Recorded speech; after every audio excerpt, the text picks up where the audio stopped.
Salut la rugbysphère. Aujourd'hui, on revient sur les plus grands moments de la carrière de Christophe Lamaison.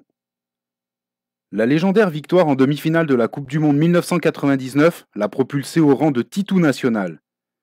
Mais nous allons voir que son riche parcours sportif ne se limite pas seulement à ce match. Avant de commencer, si vous voulez soutenir notre travail, n'hésitez pas à liker et partager nos contenus, ainsi qu'à vous abonner à notre chaîne YouTube. C'est gratuit et ça n'engage à rien. Merci d'avance à celles et ceux qui feront ce petit geste pour nous soutenir. Né en 1971, Christophe Titou Lamaison est originaire de La Battute, dans les Landes. Issu d'une famille de rugbymen, il embrasse la passion familiale et fait ses premières foulées sur le terrain très jeune avec le club de Habas. En minime, il est repéré par celui qui deviendra son mentor, Gaston Dubois. L'ancien d'Aqua, qui s'occupe du club voisin de Perreux-Orade, le prend sous son aile. Sous les couleurs vertes et blanches, il remporte ses premiers trophées en junior avec un titre de champion de la Côte Basque, une Coupe des Provinces et surtout un titre de champion de France balandrade. À la suite de cela, il part à Bayonne afin de poursuivre ses études dans la section sport-études du lycée René Cassin. Déjà pétri de talent, il continue sa carrière, en toute logique, à l'Aviron bayonnais. En 1990, dès sa première saison en ciel et blanc, alors qu'il n'a que 18 ans, il intègre déjà le groupe de l'équipe 1. En 1992, il prend part à un épique quart de finale de championnat de France face à l'éternel rival Biarrot. Le match est, pour l'occasion, délocalisé à Tarbes. À 15 minutes de la fin de la partie, les Bayonnais mènent 13-15.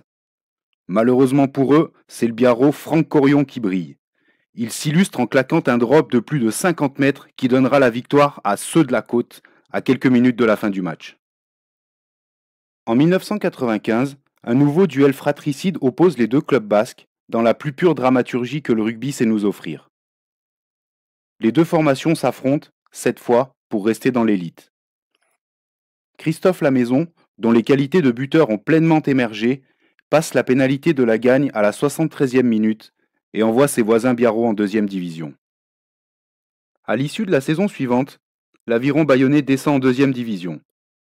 Titou, qui s'est fait repérer lors de stages avec l'équipe de France, prend alors le chemin de Brive.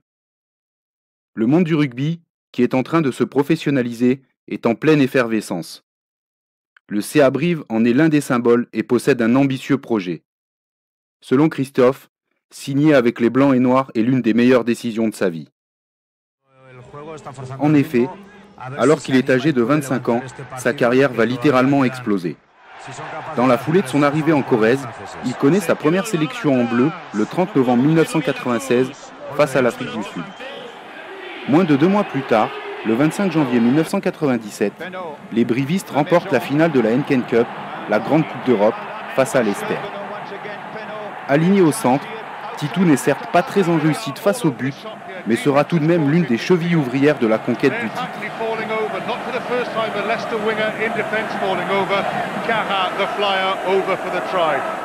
Toujours en 97, un mois et quelques jours après avoir remporté le titre européen, Christophe Lamaison, décidément en plein rush, va devenir le héros d'un match mythique. Dans le tournoi des 5 nations, les Bleus se sont déjà défaits de l'Irlande et du Pays de Galles. Le 1er mars, il rencontre l'Angleterre devant les 75 000 spectateurs du stade de Twickenham.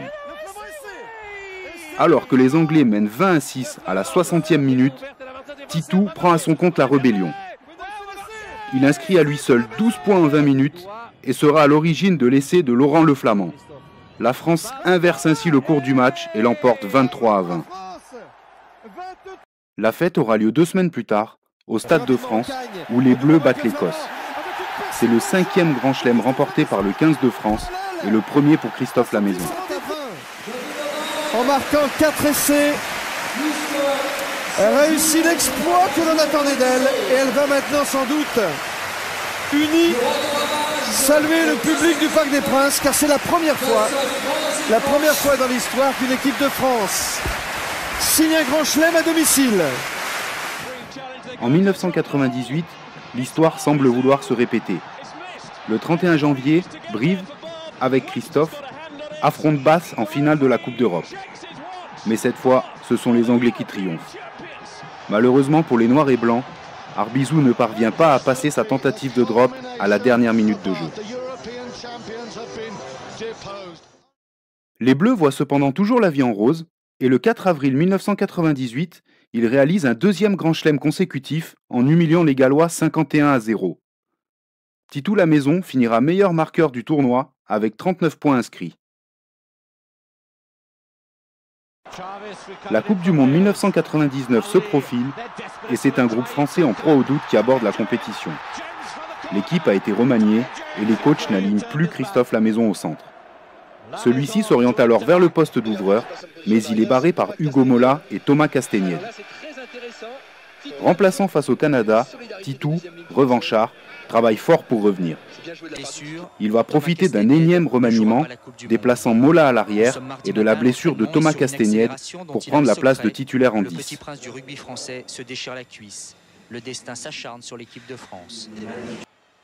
La France finit première des matchs de poule, rencontre l'Argentine en quart de finale et se retrouve à affronter l'impressionnante équipe des All Blacks en demi-finale. Les combinaisons que l'on appelle, donc on les baptise tout simplement, on leur donne des noms. Donc l'équipe de France possède la Milou, c'est celle-là. Elle possède aussi une Toulon, une Castres, une Stade français sur pénalité. Cette rencontre va faire rentrer définitivement Christophe Lamaison dans la légende. Il inscrit les premiers points côté français, mais les All Blacks sont en tête à la mi-temps, 17-10. Galtier, petit côté. Oui, Christophe Dominici, il est passé. Il a mis le feu dans la défense des Blacks. Christophe Dominici, il continue. Il est passé. Il va marquer l'essai. Il est repris par Cullen. Il faut l'aider. Le ballon est toujours français. Galtier, Dourte. On cherche une solution. Essai de Christophe Lamaison. Premier essai de la partie pour l'équipe de France. Au retour des vestiaires, Lomou en remet une couche, mais Titou va, comme face à l'Angleterre en 1997, sonner la révolte. Il passe 2 drops en 2 minutes, puis 2 pénalités, ramenant la confiance dans le camp des Français. Ils reprennent l'avantage grâce au fameux essai de Christophe Dominici et enfoncent le clou grâce à un autre essai de Richard Dourte suite à un coup de pied parfaitement dosé de Christophe Lamaison. Dans ce match légendaire, remporté 43-31, Lamaison a pesé de tout son poids et a parfaitement su remettre son équipe dans le sens de la marche. En finale, les Bleus chuteront malheureusement face à l'Australie. Côté club, le CA Brive ne brille plus en Coupe d'Europe et ne parvient pas à faire des résultats en championnat. À l'issue de la saison 99-2000, les Corésiens échouent à se qualifier en Heineken Cup pour la saison suivante. Le manque à gagner financier est important. Brive doit dégraisser le mammouth et Titou, qui ne se sent plus à l'aise dans le collectif, décide de partir.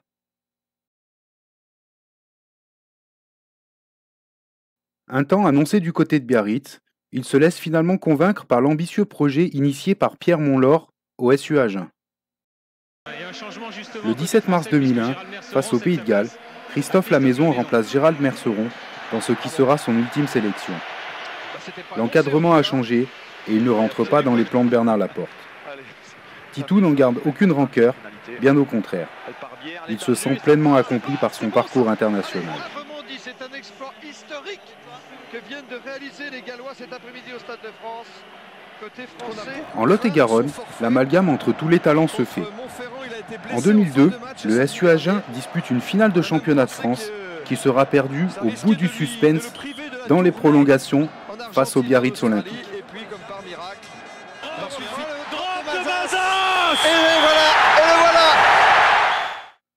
Bien que les résultats sportifs aient été à la hauteur des attentes, des problèmes financiers ont secoué le SUA. Les relations entre certains membres du groupe se sont distendues. Cette fois, Titou décide de rentrer chez lui. Il laisse entendre qu'il souhaite retourner au Pays Basque et l'aviron bayonnais entend son appel du pied. Bien que les Ciels et Blancs remontent en première division à l'issue de la saison 2003-2004, Titou, en profond désaccord avec ses dirigeants, quitte le club bayonnais. Un temps annoncé du côté de l'Angleterre, où d'intéressants contrats lui sont proposés, il va finalement décider d'arrêter sa carrière professionnelle à l'âge de 33 ans. Il rechaussera tout de même les crampons, d'abord avec le club de Saint-Médard-en-Jalles, puis celui d'Archange un petit peu plus tard. Satisfait par sa carrière professionnelle, Il souhaitait retrouver la convivialité et le côté passionné du rugby amateur. Pour lui, la boucle était bouclée. En 15 ans de carrière au plus haut niveau, Titou Lamaison a vécu des aventures sportives hors du commun. Il compte 37 sélections en équipe de France. Grâce à son coup de pied terriblement efficace, il est toujours, à l'heure actuelle, le second meilleur scoreur du 15 de France avec un total de 380 points. Ce compétiteur dans l'âme a toujours su garder un état d'esprit exemplaire. Et surtout, il nous aura tellement fait rêver.